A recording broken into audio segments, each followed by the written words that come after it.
మీరు ఓపెన్గా మాట్లాడినట్టున్నారు, కానీ మీరు ఇంత సర్వీస్ చేశాను డిపార్ట్మెంట్కి. నేను ఇంత నాకు ఒక విధంగా చెప్పాలంటే ఒక ఎన్కౌంటర్ అప్పుడు దగ్గరగా ఫేస్ చేశా, ఇన్ని కేసులు డిటెక్ట్ చేశా, ఇంత రికవరీ ఇచ్చాం.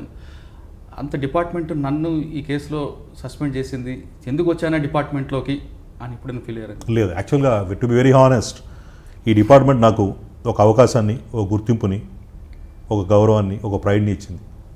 సో బిందెడు పాలలో ఒక చిన్న కొండ. ఇప్పుడు మనం 99 మంచి పనులు చేస్తే ఎవరు గుర్తుపెట్టుకోరు. నేను చేసిన 99 పనులు మరి మీడియా మిత్రులు ఎవరు రాయలేదు ఇంతకాలం.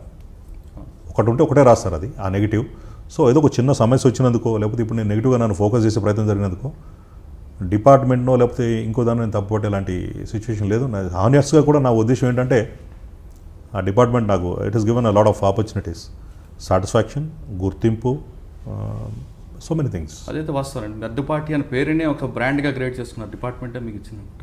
ఇంకొక అంటే 2016, 2017 ఈ 2 సంవత్సరాల్లో తీసుకుంటే మీకు కొంచెం బ్యాడ్ పీరియడ్ వచ్చిందని మీరు ఇప్పుడు అనుకుంటున్నారు. ఎందుకంటే మీ పర్సనల్ విషయంకి వచ్చేటికి మదర్ చనిపోవడం, తర్వాత ముఖ్యంగా వైఫ్, ఈ అంటే బయట వచ్చిన ఈ నెగిటివ్ కన్నా అసలు అది మేజర్ అని నేను అనుకుంటున్నాను. మీరేమంటారు?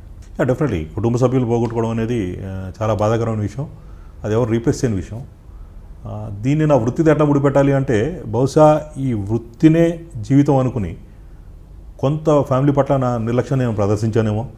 జాగ్రత్త పడాల్సిన కొంచెం జాగ్రత్త పడి ఉంటే కనుక ఆరోగ్య పరిస్థితులు అంత విషమించి ఆ ఎక్స్ట్రీమ్ పోక ఉండేదో అని ఒక బాధ ఉందే తప్ప, డెఫినెట్లీ దట్స్ అ మేజర్ నాకు పర్సనల్ లాస్. ఇది డిపార్ట్మెంట్ పరంగా వచ్చే ఇవన్నీ కూడా చాలామందికి వస్తాయి శాఖాపరమైన ఇబ్బందులు, నిజాలు నిగ్గు తేలుతాయి తర్వాత.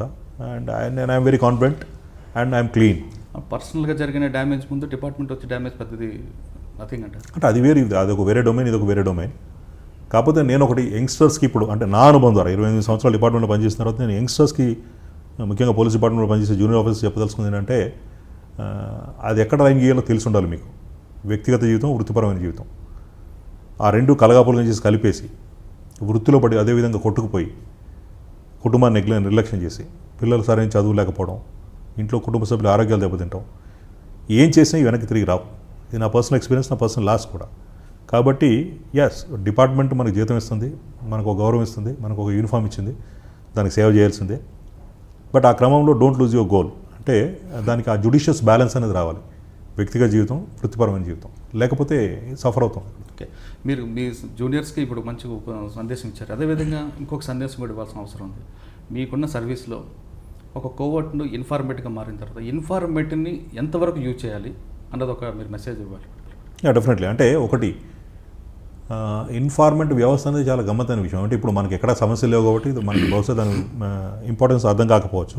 ఈ రోజుకి అక్కడ కార్చిచ్చులాగా పడుతున్న జమ్మూ కాశ్మీర్ తీసుకోవచ్చు, ఈశాన్య రాష్ట్రాలు తీసుకోవచ్చు, అక్కడ lot of terrorism, insurgency, militancy ఇవన్నీ ఉన్న సందర్భాల్లో అంటే ఇప్పటికి ఆధునాతన పద్ధతుల్లో మనకి టెక్నికల్గా లాట్ ఆఫ్ స్కోప్ ఉంది ఇన్ఫర్మేషన్ కలెక్ట్ చేయడానికి. అయినప్పటికీ ఆ హ్యూమన్ ఇంటెలిజెన్స్ అనేది ఏది ఉందో దాన్ని ఎప్పటికీ రూల్ అవుట్ చేయలేము. సో ఇన్ఫార్మెంట్ అనేవాడిని డెఫినెట్గా ఎక్కడో ఇక్కడ గీత గీయాలి. గీత గీయకపోతే అంటే గీయడానికి కూడా కొన్ని టిపికల్ పరిస్థితులు. ఇప్పుడు ఎప్పుడో 5-6-7 ఏళ్ల క్రితం నేను టాస్క్ ఫోర్స్లో పనిచేసిన ఒక ఇన్ఫార్మేట్ ఎవరు గబుక్కుని ఫోన్ చేసి అప్పుడున్న పరిచయంతోనో వాళ్ళ కుటుంబ సభ్యులకి ఎవరికో బాగాలేదనో, లేదా గాంధీ హాస్పిటల్కి వెళ్తున్నాను, ఇంకేదో ఇబ్బంది ఉందని అంటే డెఫినెట్లీ ఇట్స్ అటెండెన్సీ, మనం రెస్పాండ్ అవుతాం. అంటే అది లోకల్గా కానీ సార్ కొన్ని సెటిల్మెంట్ చేయించుకోవడం చేస్తుంటారు కొంతమంది పోలీస్ ఆఫీసర్తో పరిచయం ఉందనుకుంటే. డెఫినెట్లీ. అంటే అది తెలిసి చేస్తే వాళ్ళు పోయి వాళ్ళు తీసుకుంటున్నట్ట లెక్క. They have to draw a line. Definitely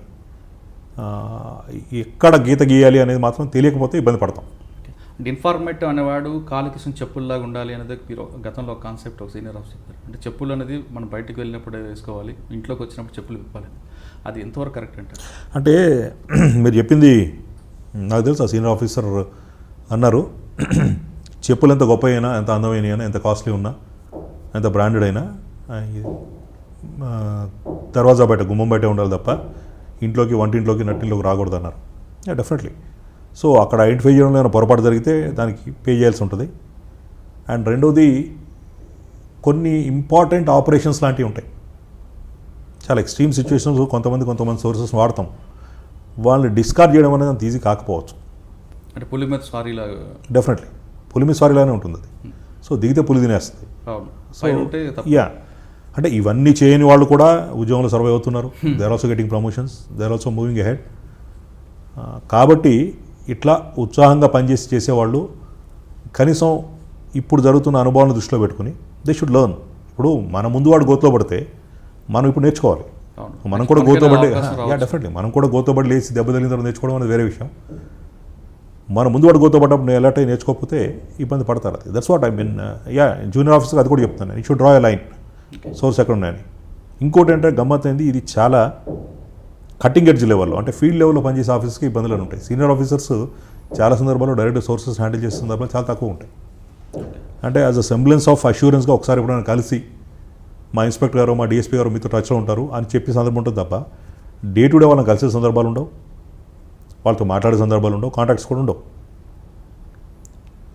so definitely ఇవన్నీ ఇక్కడే ఉంటుంది. వాళ్ళకి ఏమైనా చిన్న చిన్న సమస్యలు వచ్చినప్పుడు మన దగ్గర పనిచేసిన ఇన్ఫార్మెంట్లు ఇంకోటి ఇప్పుడు మీకు ఉదాహరణకు ఒక ఆరోగ్య సమస్య చెప్పాను నేను. వాళ్ళు అప్పుడు ఉన్న సీనియర్ ఆఫీసర్ దగ్గరికి వెళ్ళరు. వాళ్ళు మీ దగ్గర డైరెక్ట్ వస్తారు. ఆ కటింగ్ ఎడ్జ్ లెవెల్లో పనిచేసేవాళ్ళు అంటే క్షేత్రస్థాయిలో పనిచేసే అధికారులు ఎవరైతే ఉన్నారో డెఫినెట్గా వాళ్ళని అప్రోచ్ అవుతారు. అంటే మీరు ఇప్పుడు ఒకసారి మీ జూనియర్ ఆఫీసర్ మంచి సందేశించారు. ఇప్పటి వరకు ఇంకొక 2 ఎలిగేషన్స్ ఉన్నాయి మీకు.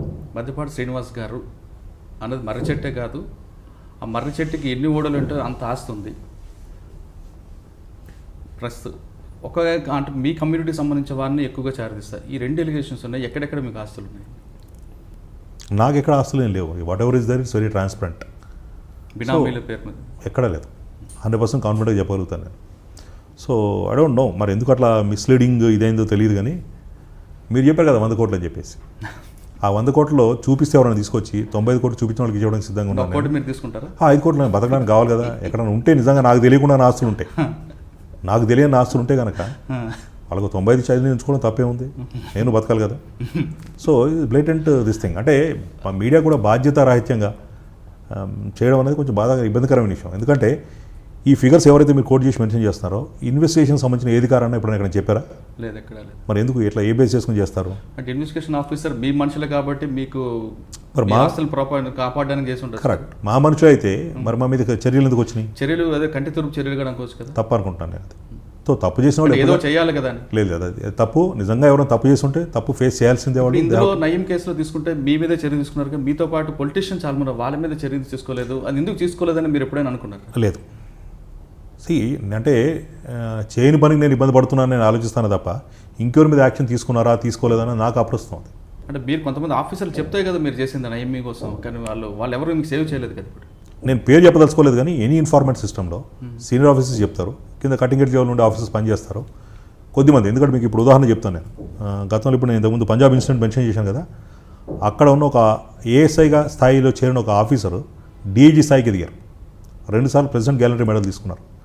చివరికి ఈ వీళ్ళందరూ ఇట్లాంటి సిచ్యువేషన్స్ కల్పించి ఇబ్బంది పెడుతుంటే ఆ హ్యూమిలేషన్ తట్టుకోలేక సూసైడ్ చేసుకుని చనిపోయారు. అప్పుడు అక్కడ గతంలో పనిచేసినటువంటి కేపీఎస్ గిల్ అని ఒక డీజీ గారు వచ్చి అప్పటి ప్రధానమంత్రి గారికి లెటర్ రాశారు. సో అప్పుడు వార్ సిచ్యువేషన్ ఉంది, వీళ్ళందరూ రిస్క్ తీసుకుని పనిచేశారు. అందులో కొంత దూకుడు ప్రదర్శించవచ్చు, but in the common interest of society and common interest of స్టేటే చేశారు. కాబట్టి వాళ్ళని మనం కొద్ది పెద్ద మనసుతో చూడకపోతే ఇటువంటి పరిస్థితులు దారితీస్తే ఫోర్సెస్ డిమోరలైజ్ అవుతాయి, రేపు ఎవరు పనిచేయారని చెప్పేసి చాలా సుదీర్ఘమైనటువంటి లేఖ కేపీఎస్ గిల్ గారు అప్పుడున్న ప్రధానమంత్రి గారు రాశారు, ఇట్లాంటి విషయాలు మీరు పట్టించుకోవాలని చెప్పి. ఓకే సార్, నయం కేసులో తీసుకుంటే ఎన్కౌంటర్ తర్వాత జరిగిన పరిణామాల తర్వాత నాకు మీ భాషలో ఎక్స్చేంజ్ ఆఫ్ ఫైర్, వాళ్ళ కుటుంబ సభ్యులు ఎవరైనా మీరు సంప్రదించారా? మీరెవరైనా వాళ్ళతో మాట్లాడారా? లేదు, మాట్లాడలేదు. థ్యాంక్స్ మురళి గారు. మొత్తానికి మీరు ఇప్పుడు విషయం మీ టర్మినాలజీ నామినిక్లేచర్ పదాలు మార్చుకున్నారు. మీరు ఎన్కౌంటర్తో మొదలుపెట్టి ఎక్స్చేంజ్ ఆఫ్ ఫైర్కి వచ్చారు, which is I mean apt and correct. So ఇప్పుడు ఉన్న పరిస్థితుల్లో because I'm part of the discipline police force, I still continue with part of force. కాబట్టి మీరు తిరిగి అక్కడికి వచ్చి అదే విషయాలు అడుగుతున్నారు.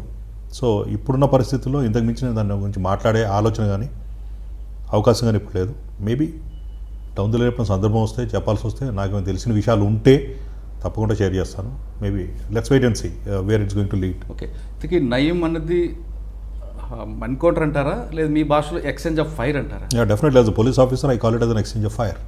ఎన్కౌంటర్ని మీరు అంటారు అంటే ఎన్కౌంటర్ అనే దానికి ఒక నెగిటివ్ కనటేషన్ ఉంది, ఒక అనుమానాస్పదమైనటువంటి ఒక అప్రోచ్ ఉంది దాంట్లో. So so definitely exchange of fire అనే అంటాను నేను. కానీ అక్కడ సిచ్యువేషన్ అలా కనపట్లేదు. నయీం అనే వ్యక్తి కారు దిగడం, వెంటనే పోలీస్ ఫోర్స్ చుట్టుముట్టడం, అక్కడ ఎక్స్చేంజ్ ఆఫ్ ఫైర్ అనే పదం ఎక్కడ మీరు అన్నట్లు ఆ సీన్ ఏం కనిపించట్లేదు. సో ఇప్పుడు మా గురించి చాలా నెగిటివ్ విషయాలు చెప్పి నేను కూడా మీడియా మిత్రులు చెప్పారు. మీడియా మిత్రులు చెప్పిన దాని ప్రకారమే అక్కడ ఎక్స్చేంజ్ ఆఫ్ ఫైర్ జరిగింది. కాబట్టి ఆఫ్కోర్స్ నాకు ఫస్ట్ హ్యాండ్ ఇన్ఫర్మేషన్ లేదు, నేను ఆ ఇన్వెస్టిగేషన్ దగ్గర పరిశీలించలేదు, నేను అసోసియేట్ కాలేదు కాబట్టి ఇంకా డీటెయిల్స్కి వెళ్ళదలుచుకోలేదు. కానీ definitely I believe it's an exchange of fire.